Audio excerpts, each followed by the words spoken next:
we wanted money literacy to be taught to our children because we met at business school and we both came out of it feeling like we still didn't know how money worked. If you're trying to reach all people, i.e. half of them women, we just need to reach them the way they need to hear things. So from that, I was inspired to start Orange Hatter because I wanted women being taught about Bitcoin, women style. Your self-care is number one because you can't pour out of an empty cup. So we're not telling our kids to be self-sacrificial and never take care of themselves, always looking outward, because that's not ultimately a healthy thing to do either.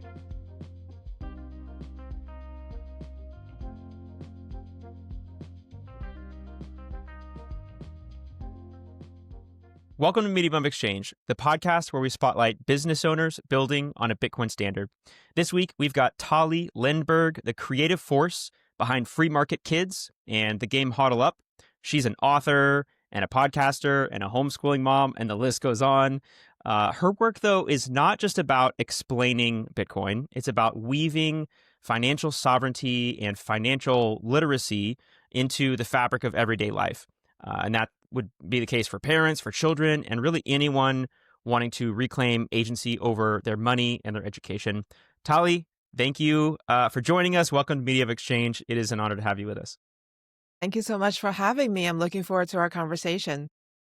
So before we get in, you've got all these different hats that you wear. What have you been up to and what are you up to these days? These days, I'm very busy with a project I call the Pebble Wave project. And what I'm doing is I'm taking sort of 3 steps back from money education and addressing the very, very important foundation of a thriving human existence, which is having a solid level of sense of self-worth, which I believe really starts from the parent-child relationship, which is why I wanted to start there before we jump right into talking about what's going on with money. That's my main focus. I do parent coaching and I also do public speaking, raising awareness, and of course, working on the children's books that teach money literacy and basic traditional virtues like integrity, honesty, creativity, self-reliance, self-responsibilities, those types of things. And yeah, feel free to ask me about anything. I will tell you more Amazing. as we go on. Thank you. So I have 3 kids. This is a very selfish question right off the bat, but I don't have any of your books. Maybe I should get your books. What ages are they written for? They're written specifically for early readers. So the font is very big. I think it's at 18 point. So it's very, very easy for them to read the words if they're ready for that. But if not, it's illustration heavy. I really want the books to be conversation starters between parent and child. And in every book, there is a point in the story where the boy faces a dilemma and he changes into his super suit because it is an internal struggle. And of course, he does the right thing and then he journals about it at the end of the book. And the call to action for every reader is for them to turn around, look at their own lives and see the moment in time when they're the hero and then be able to jot that down, because ultimately what I'm trying to do is to build their self-confidence. Yeah, so it goes back to what you were saying about coaching parents and self-worth. Would it be safe to say that if you don't have a strong sense of self-worth and self-identity, then you maybe that's a prerequisite to understanding money and the importance of how you view money? Yes, I think you nailed it right on the head. That's exactly what I have been trying to push for, is the concept that before we talk about money at all, first of all, for a person to be sovereign, as we talk about in the Bitcoin space, and to have self-reliance, they have to have a level of personal belief and integrity in order to stand on that, to think that they are not only worthy, but also capable of being sovereign. If they feel unworthy or they feel like they cannot handle it, like they're weak, then of course they're going to want Big Brother to take care of them. That's just natural, right? Mm, So and this idea came to me after about 3 years of trying to educate people about money and not understanding why we can't get the message through. I know a lot of Bitcoiners are just desperately wanting their families and friends to come to Bitcoin the same way they did. And why on earth are they not seeing all the fallacies we're experiencing in our current monetary system? Why are they not seeing it? Why are they not seeing what we're seeing, right? But ultimately, how we see the world is how we see ourselves. There's a filter. Every second of the day, we're bombarded by billions of input. We can only focus on very little. So as Bitcoiners, we've honed in on a few, but the people we're trying to reach, they're still looking at something else. And the reason they're looking at something else is because they're still seeing the world through the filter of someone else needs to take care of me because they have been trained that way. That money is what it is, and I just have to deal with it and roll with it. Therefore, they're sort of passive victims, in yeah. this system. They can't do anything about it. And until they have the self-confidence to, number one, question, and number two, think that they can do anything to change anything, it's really a moot point for us to say, what about the Bitcoin standard? Yeah. Yeah. Okay. So if I am feeling kind of apathetic, I have uh maybe a sense of entitlement or just frankly just a lack of confidence, no sense of self-worth, then why do I need sovereignty? The government can just take care of me because it's almost like a nihilistic view. Um, Why would I want sovereignty? Because I don't want to be responsible. I've been taught my whole life to bring my problem to somebody else, right? So, for example, when you see little kids in preschool and they're on the playground, if they get into a disagreement, what are they told to do by their teachers and parents? Bring your disagreement to an adult. What yeah, is that telling them? You yeah, can't handle it. And then you proceed from there to elementary school. If you feel like somebody has said something mean to you, what are you told to do? Bring it to the teacher. Don't handle it yourself. Why? You can't handle it because the other person might hurt you or you might hurt the other person. So all through school, they're just told over and over again, bring it to somebody else, bring it to somebody else, meaning you're not sovereign, meaning you're not capable of solving your own problems. So they become an adult. The problems are even bigger. The consequences are more extensive, especially when we're talking about money, right? If I save $10,000 and lose my keys and I have nobody to call, that's not safe for me. I'm not going to go that route. So I can see why the progression is like that. hmm yeah, yeah. It's almost a a devaluing, and like you're elevating that individual and saying like, no, you have value, you have worth, and you can take responsibility of something like the keys to your Bitcoin. Uh, and that's really cool. How do you teach that to parents and children? Yeah, I'm really glad you asked that. So I came up with a method I call the hero journal method, and it's based on the character in the books, and his name is K, K-A-Y. The book series is called Super K. So K has some kind of experience in every story. At the end of the day, at the end of the book, he always goes back and he goes over the events and he writes down three things. One, what he did to make a difference to someone else, animal, environment, yourself, and draw a picture and identify your superpower. So think about it this way. You have a little 4-year-old, right? Mostly we think about 4-year-olds as not being super capable. They may or may not be potty trained yet. They're still learning manners. They probably can't tie their shoes, that kind of thing. However, even at 4 years old, they can be a hero to someone. So for example, if they have a house pet, right, and they see that the dog is thirsty and the water bowl is empty, they might just pour their sippy cup in there for the dog to have a little drink. Well, it's not a big thing. It's a passing thing, but to the dog who's thirsty, that moment meant something. You were heroic to that dog. So what do? At the end of the day, before you go to sleep, identify it, right? Draw a picture, maybe a dog or a bowl or water. Write one sentence, or the parent writes the sentence, but the child dictates, and then identify your superpower. So in that case, it could be that you notice with your eyes that you, like you have a love in your heart. You have your hand that poured the water. Okay, so the one day is done, and that's just a passing moment that happened over 5 seconds. The next day, you notice the little 4-year-old runs up to daddy after a long day of work, wraps his arms around daddy and says, "Hey, daddy, welcome home. I missed you so much." And then runs back to whatever he was doing, playing Play Doh or little matchbox cars or something like that.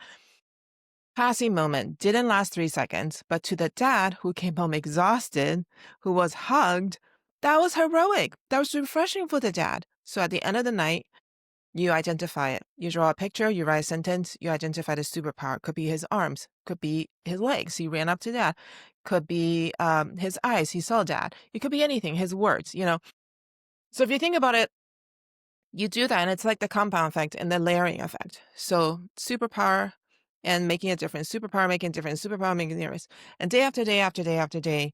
So imagine that over time, they build this unshakable level of self-confidence in the fact that they can and do make a difference to the world. Think about how many people today don't believe that about themselves. And in that way, it's very simple. It's not even 5 minutes a day. It's just us paying attention. And that's the way I believe is the easiest way, the most non-intrusive way for busy parents to help their kids really build that up. And I feel like this could be helpful not just for my kids, but for me too. Mhm. So, Yeah. okay, so you write down what's something that you did today for someone else and Or yourself. or Mhm, yourself. Okay. mhm, mhm. What's something that you did today for someone else or yourself, and then what is your superpower? And that may be I had empathy for someone else today. I fed my pet. Whatever it is. Mhm, mhm, mhm. And it's not like asking kids to do a gratitude journal, because that requires thinking. Then you have to write sentences. You got to worry about spelling and punctuation and all of those things. No, draw a stick figure. Doesn't matter. Have mom and dad write it and you just trace the words. Doesn't matter. It's the fact that you're identifying it day after day after day that counts. So I always remind the parents that understand this is not a homework assignment. You're not grading them for their artistic abilities. You're not grading them for their ability to spell or write letters the right way or the wrong way. It doesn't matter at all. This is supposed to be a warm and fuzzy, right before bed reinforcement. And it's very powerful. What I have seen some families notice is that their kids normally would be burying their face either in a book or a phone or iPad, whatever they choose to have entertaining themselves, right? But once they start this habit, what they start to do is they start to look for ways that they can do something good so that they can write about it at night. So in that way, you're indirectly encouraging them to notice the world, notice the people around them, and care about the things that they notice around them. And that's a very kind of intrinsic, natural response to just doing this hero journal project. Mm. So much of life it's very easy for so much of life to just be about me. Like we're humans, human nature is just thinking about ourselves. One of the things that I personally, through my faith, really appreciate about prayer is it's a you take a moment and you get your mind off yourself and you think about others and you um, put your attention on others around the world or within your sphere of influence. And this feels like a great ritual to every evening take a moment and get your mind off yourself and your selfish needs and desires and think about others. And Well, yeah, go ahead. I just want to put one caveat in there. I think a lot of people, when they think loving kindness, that it is only outward. But what I teach, even with a hero journal, is your self-care is number one. because you can't pour Mm. out of an empty cup. So we're not telling our kids to be self-sacrificial and never take care of themselves, always looking outward, because that's not ultimately a healthy thing to do either, which is why I added the self-care before when you were describing the process. The way they can take care of themselves are very simple. Again, I'm addressing kids that are 4, 5, 6 years old, right? What can they do to self-care? Well, I'm not asking them to make their bed. That to me is not necessarily self-care. That's more like self-discipline. I'm more talking about instead of drinking sweetened juice, you drink water. Instead of sitting inside, you go sit outside. Instead of standing around, you run around. Like that kind of self-care. You brush your teeth without your mom and dad telling you to. What I want to really highlight here is that we should go into, as parents, right? We should go into this project with the assumption that it's not that we're giving the kids a list of things that they can do. It's that we are looking for things that they're already doing naturally. The assumption is that all human beings at one time or another show love and compassion because it is our nature. Sure, we have selfish moments, right? Sure, we have moments when we get angry and, difficult emotions come out. But no, everybody has some moments in the day when they're naturally just giving. So a little 3-year-old can help a little 2-year-old up from a fall on the playground without anybody going, oh, go help the little kid up. Some kids might notice, some kids might not notice, but there are kids who would notice and there are kids who will run up and help. And you don't have to necessarily, especially in the beginning, right?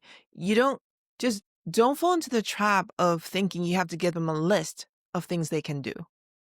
All you're doing is training yourself to look for the things that they're doing that's already right and good and making a difference. And then as you train them, they will find it themselves. And eventually, you know what they say? You see what you expect to see, and what you put your focus on amplifies. So what we're training their kids to do is notice what they do right and notice other people, and you're amplifying that. And I think it was the Holy Dalai Lama said that the key to happiness is compassion. But we're not going to use those big words to the kids, right? They're 4, 5, and 6. But that's what we're training them to do, is to see people, make a difference, and know that you can. And that's the goal. It's almost like it's already there. It's just an illuminating, like getting that aha moment, putting the light and their attention on that compassion and self-care for themselves and for others. That's awesome. And I feel like I don't know if a book for adults is in the works or not, but it should be. I'd read that. I have one that's called My Buddy and Me, Mm-hmm. and it's the hero journal, and you pass it back and forth between child and parent, because parents need encouragement too. Well, Yeah. how many times do we get to the end of the day and all we remember is the number of times we lost it Yeah. and yelled at our kids, right? Yeah. Yeah. But we don't see the moments when we were compassionate and we cuddled and we wiped their tears away and we helped them up from a cut and put a Band-Aid on their boo-boo and all that stuff. We don't remember those. When we go to bed, it's always, man, I did this, I shouldn't have done that. And, like the list goes on and on. So I think it's a really great team effort, honestly. Mm. Yeah, that's a really cool exercise to go back and forth with the book. I'll Mm-hmm. have to order that. Okay, so you're working on this. What's the name of the company that you're working on right now? Pebble and Weave. Pebble and Wave. Okay, I want to take a moment and just zoom out. We're talking Okay. about what you're up to right now. And I'd like to hear a little bit about your backstory. And Mm-hmm. you are building the future of our kids today. But how did what inspired you to get to this point? What was your journey? What sparked this mission for you? And how did you get into Bitcoin as well? As a lot of questions, I shall start at the Yeah, beginning. that's too many questions. But It's yeah, just okay. I will just give what you my whole. sparked what sparked this mission that you're on? You're on a really important mission. What sparked it? Mm. It's I've gone through a lot of pivots. I started in the Bitcoin space very, very unwillingly, kind of forced and pushed in by my husband, Scott, who founded Free Market Kids. And originally, our idea was that we wanted money literacy to be taught to our children because we met at business school and we both came out of it feeling like we still didn't know how money worked. And it wasn't until a lot more people were talking about Bitcoin a few years back and he heard it on one podcast and another that he started to look into it. We both knew about cryptocurrencies. We both knew Bitcoin existed, but we just didn't understand it at all in the beginning because we're non-technical. And it was, for me at least, it was extremely difficult to wrap my head around how zeros and ones can be money. I couldn't do it. Well, he spent after he became interested in Bitcoin, he tried to get me interested and he would send me books, articles, podcasts. And I just kept saying, you know what, I don't have time. Honestly, at the time, my 4 kids were getting ready to graduate high school. I homeschooled them. So I was solely responsible for providing their transcripts, helping them with college research, and then going through the whole application process. I was very, very busy. And that was the time when he came to me and said, "What about Bitcoin?" And I said, "Please don't bother me." But he wouldn't give up. So eventually he he decided to try to explain blockchain to me with physical pieces on the table because I just could not understand the concept at all. He just sent me videos and I was like, I don't understand it. He sent me books. I'm like, I don't want to read books. So he finally just like, okay, forget everything I've ever sent you. Let me explain it to you on the table. So he just created a blockchain and showed me how the transactions moved through the blockchain. That was actually the first prototype that became HODL UP. Once I understood it enough to say, fine, I will read one darn book for you. That was my negotiation, right?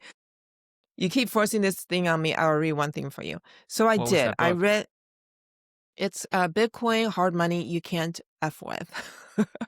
Okay. There was I a haven't lot read of that. cussing in the book, a lot of cussing in the book. And it was written in a very emotional way.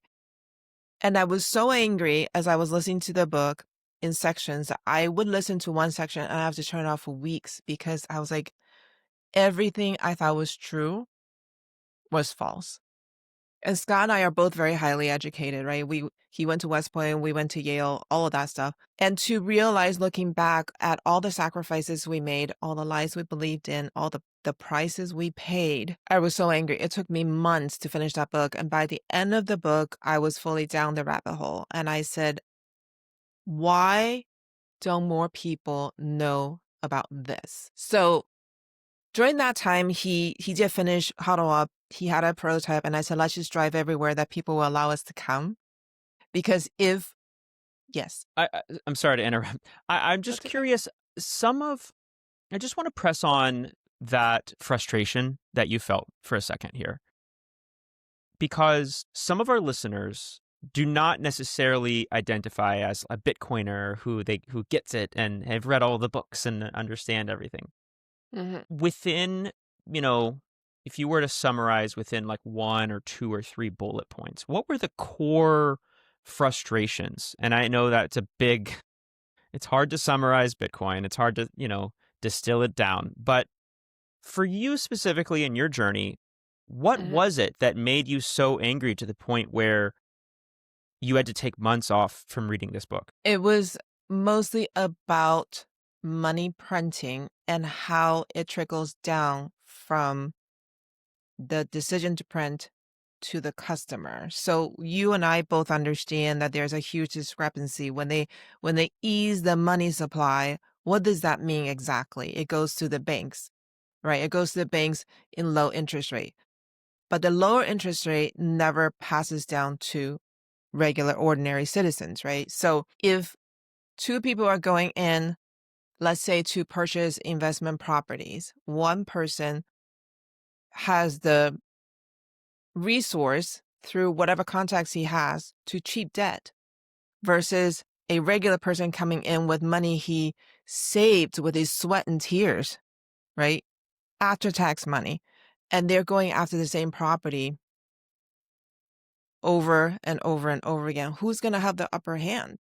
Who can move faster? Who's going to have a higher profit margin?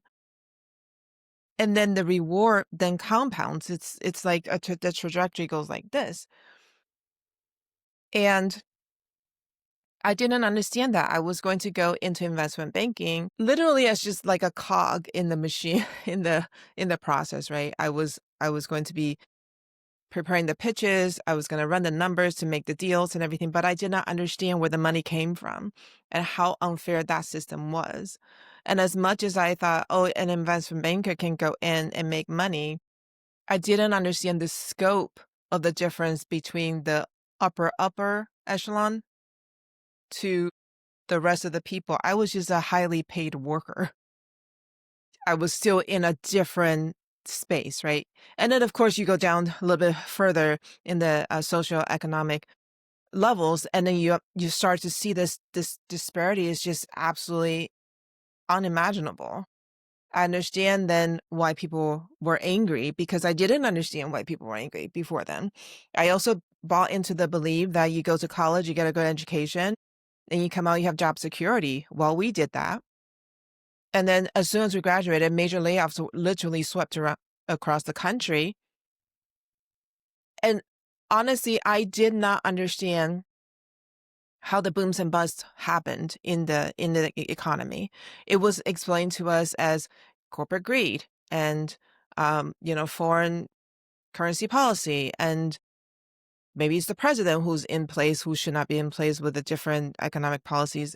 No, all of those things were just distractions. And that's what I was so angry about, because we were guised as highly educated people, but we knew nothing. That's what made me so So, angry. so I guess just to try and summarize the Cantillon effect, where the rich are getting richer, the poor are getting poorer, the people closer to the money printer are the ones reaping all the rewards. Mhm. And then you have regular folks who, I mean, my kids are going to be fine, but I feel for my kids' generation in terms of like home ownership and the their inability to ever keep up. And those who have assets, their net worth goes up, and they turn on the money printer and they go, "Look how well we're doing for America. America's getting richer." But the non-ownership class gets left behind, Mhm. and it's a yeah, it's a it's a very broken system. Okay, I want to go back. If you can rewind back to your story, Okay. and hit play on that. Yeah, we just started traveling. We started traveling to share our game, because I figure if my husband can convince me about to look at Bitcoin anyway, then other Bitcoiners can convince their loved ones to look at Bitcoin. Of course, everybody has their own journey and they have to gather their own information, but we thought that the game would be a great conversation opener that's non-confrontational, because a lot of people, when they hear Bitcoin, it's like, oh, no, no, don't tell us about Bitcoin, right? And everywhere we traveled, what I noticed was that in all the rooms, there were very, very, very few women. And when there were women, if they were the coders, that was fine. But if they went as spouse or partner, they generally sat in the corner. And most of them scrolled on the phone, because they're there physically to support their spouse or partner, but they did not really understand it. And I was trying to figure it out. And I realized that if I had not been going to these places with Scott, I wouldn't go to those places either, because it was very, very masculine. And it's not that the men folk are not friendly. Everybody's super friendly. Everybody in the depth of their soul are wanting to change the world for a better place. However, men communicate differently than women. That's just a fact.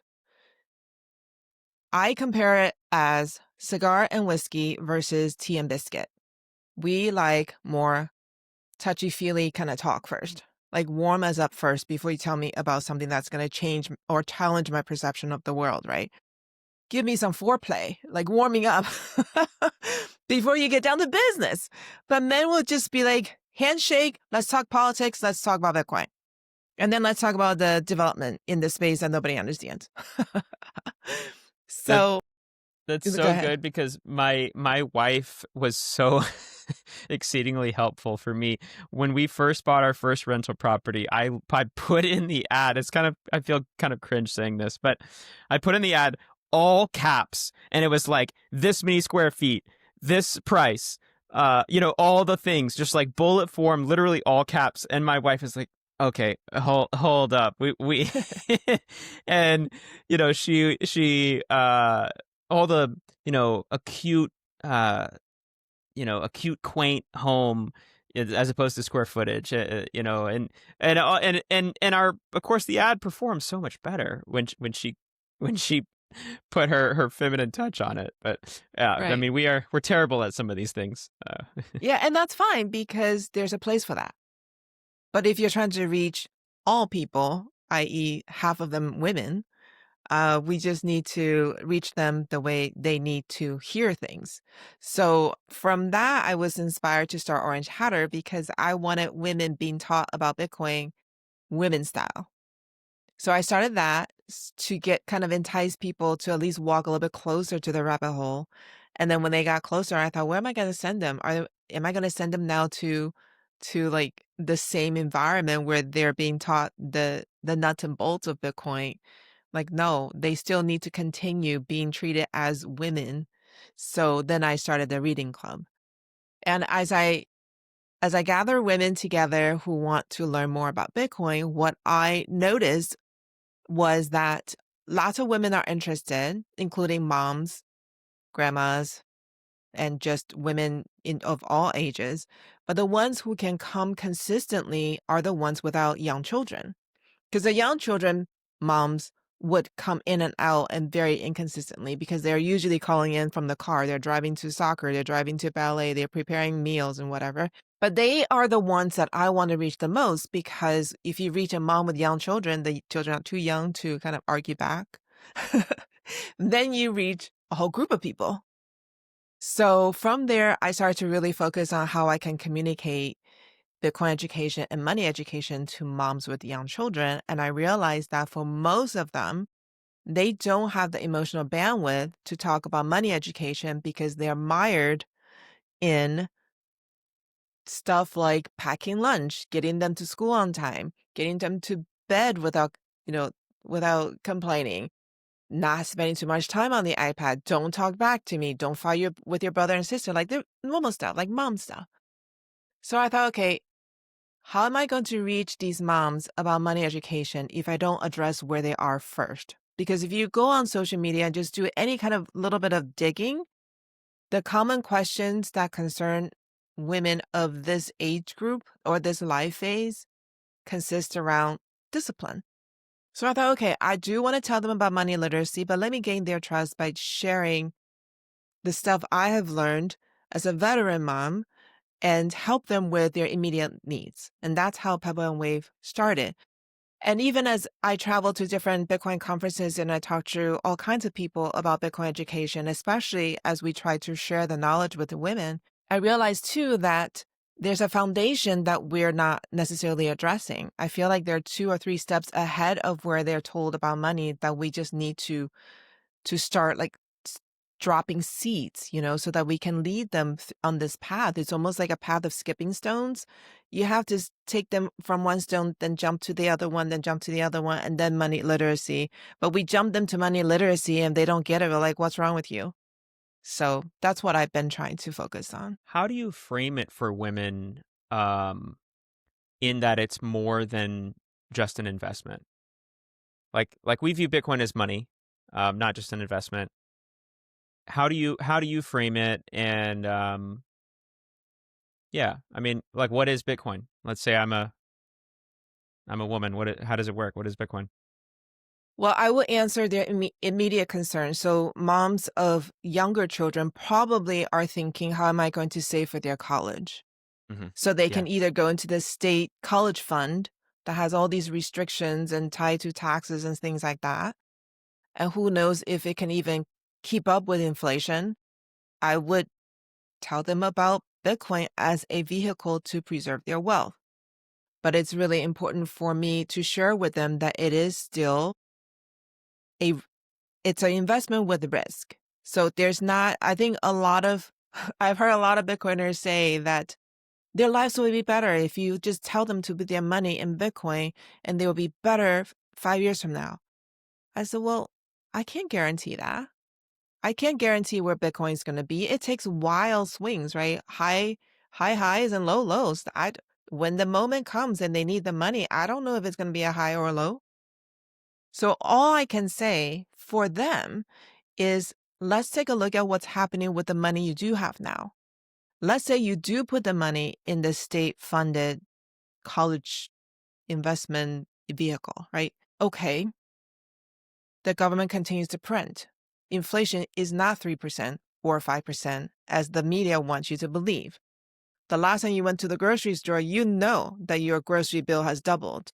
So think about it. Is your savings in the college fund going to double like the way our prices are doubling? If we don't ask them questions and make them come to the conclusion we want them to come to, which is our monetary system is really just not working, I can talk all day long until my face is blue about Bitcoin and they won't care. So I do focus more on asking them questions for them to start doubting the system they believe in rather than saying, hey, look at Bitcoin, it's going to solve all your problems. That's extremely insightful.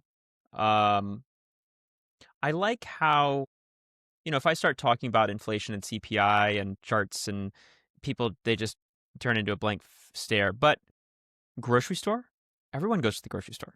Everyone knows that the price of eggs and all the cost of housing and the cost of energy and the costs are going up. And if you don't, we don't really need Bitcoin if there isn't a problem, right? No, no. So I like how you frame it there, where you ask questions and you tie it to a problem. Where do you see a tipping point where Bitcoin is more common for everyday families and it's no longer having to join a book club and really do a lot of digging? You think that's coming very soon, or are we still a long way off? It is not coming very soon. And I'll tell you why. So in my book club, we've done a lot of books. The book that I'm thinking of right now, it's the Fiat Food book. I don't know if you've read that or not, but I've not. uh, Should I read it? okay. You should read it. You're going to be really sad, but it's the truth. And I think we're used to being sad as Yeah, Bitcoiners. I know. But I know. the first part of the book talks about the evolution of what we believe is healthy food from like going all the way dating back to the early 1900s. And a very, very obvious player in how people perceive different kinds of food as healthy or not healthy is marketing dollars. They were talking specifically about Crisco, how it was a chemical byproduct considered unfit for human consumption in the beginning. Then, with a lot of marketing dollars, magazine, newspaper, TV, radio combined, people were convinced to look at it as the healthy alternative to animal fat. But it's only possible because of the repetition in all different places, in all different sources that make it seem credible. They give funding to academic research centers, which then would, publish those findings, etc. But none of that would have been possible without some dollars backing it. Who could print those dollars? So Bitcoin, we don't have any such kind of marketing power except word of mouth.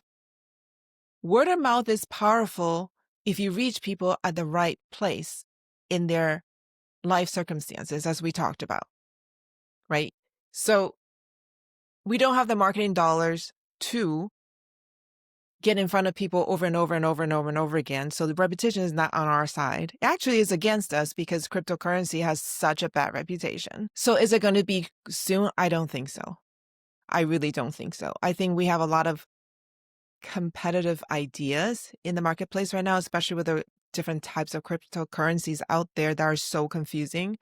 The fact that we have media that's talking like focused on one side, not the other, is not a very unbalanced view, whichever view you happen to be stuck in. I watched a TED Talk yesterday. It's about 10 years old, talking about how we are, how the rise of Bitcoin actually made us more isolated than what they originally thought, which would be a free exchange of ideas, because algorithm tailors our feed so specifically.